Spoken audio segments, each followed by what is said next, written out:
یه لحظه رد نشو. یه بار یه جمله شنیدم که اون موقع خیلی برام معمولی بود: وقتی همه جا باشی هیچ جا نیستی. بعدن زندگی مشت محکم خوابون تو گوشم. دیدم این جمله مسخره نبود، عین زندگیه. ببین، این ویدیو درباره یه چیزیه که خیلیا نمیفهمن تا وقتی دیر بشه. اینکه چرا باید گاهی غیب شی، چرا نباید همیشه حاضر باشی، همیشه جواب بدی، همیشه در دسترس باشی. چون دقیقاً همون موقع است که داره یه چیزی تو وجودت رشد میکنه.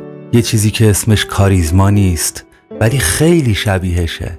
من میثمم، به کانال برنگ برف خوش اومدی. امروز قراره بریم تو دل یه موضوع عجیب، با مزه، ساختار شکن و عمیق. چرا باید گاهی محو شی؟ چطور نبودنت میتونه از بودنت با ارزش‌تر باشه؟ و چه بلایی سرت میاد اگه همیشه برای همه آماده باشی؟ یه دوره‌ای بود که هر کی زنگ میزد جواب میدادم، هر کی پیام میداد میپریدم بالا سرش. انگار قرار بود دنیا رو نجات بدم، ولی تهش خودمو جا گذاشتم. حالم خراب شد، روانم خسته، بدنم له. یه دوستی نصف شب پیام داد: بیداری؟ کارت دارم. گفتم آره. 2 ساعت بعد دیدم دارم به مشکلات اون گوش میدم، در حالی که مغزم فریاد میزد کی به من گوش میده؟ اون شب با مغز ترکیده خوابیدم و صبح با یه تصمیم بیدار شدم: از امروز دیگه در دسترس نیستم. یونگ یه جمله داره که میگه کسی به دنیای درونش نگاه نمیکنه، در دنیای بیرون گم میشه. من گم شده بودم، چون همیشه بیرون بودم، بیرون از خودم، بیرون در دسترس همه. ولی وقتی شروع کردم به نبودن، به غیب شدن، تازه یکم از خودم رو دیدم. فهمیدم چرا انقدر خستم، چرا انقدر از خودم فاصله گرفتم. سکوت میتونه قشنگتر از هر حضور پر سر و صدایی باشه. یه آدمی که همیشه حاضره شبیه تبلیغ تلویزیونیه، در دسترس، بی ارزشه. یه استادی داشتیم که هیچ وقت پیداش نمیشد. ایمیل میزدی شاید 3 هفته بعد جواب میداد، ولی همون جوابش تا ته عمر تو ذهنت میموند، چون همیشه نبود، چون وقتی بود با ارزش بود. یه بار تو راه رو دیدمش، گفتم استاد چرا انقدر دیر جواب میدید؟ لبخند زد و گفت چیزای عجله‌ای همیشه کم عمقن.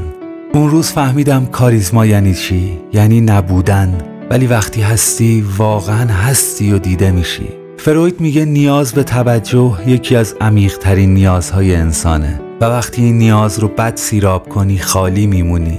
مثلا همه جا باشی، همه رو تایید کنی، به همه جواب بدی، تهش میشی یه آدم نچسب، چون مرز نداری. حالا برعکسش، آدمایی که مرز دارن، در دسترس نیستن، هر روز دیده نمیشن، ولی وقتی دیده میشن جذابن، چون بازی نایاب بودن و بلدن. یه روز گوشیمو گذاشتم رو حالت پرواز، هیچی، نه پیام، نه نوتیف، نه تماس. اولش یکم استرس داشتم، بعدش یه حس عجیب، یه حس سبکی حس کردم.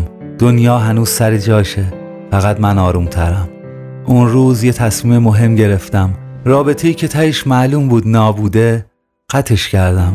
یه همکاری مزخرف رو رد کردم، چون بالاخره صدای خودم رو شنیده بودم بعد از مدت‌ها. تو روانشناسی یه چیزی هست به اسم اثر کمیابی. هرچی کمتر باشی ارزشمندتری. حالا تو اگه همیشه استوری بذاری، همیشه جواب بدی، همیشه حاضر باشی، دیگه دیده نمیشی، چون همه چی ازت زیاده. ولی اگه کم باشی یه جوری میشی که بقیه دنبال رد پات میگردن. این یعنی قدرت، یعنی کاریزمای خاموش، یعنی مغناطیس، بدون اینکه دست و پای الکی بزنی. یه روانشناسی رو میشناختم، توی هفته کلاً 3 ساعت وقت مشاوره داشت. وقتی بالاخره ازش وقت گرفتم، اون 3 ساعت شد نقطه عطف ذهن من. چرا؟ اون زن روانشناس تو اون 3 ساعت با تمام وجودش با من صحبت میکرد.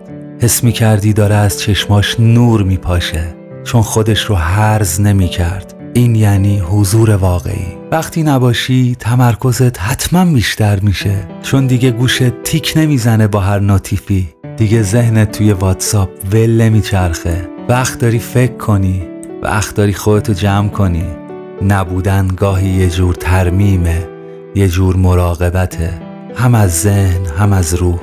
دوست عزیزم، در دسترس نبودن یعنی احترام گذاشتن به خودت، یعنی بگی منم مهمم، منم مرز دارم، منم قرار نیست همیشه آماده باشم.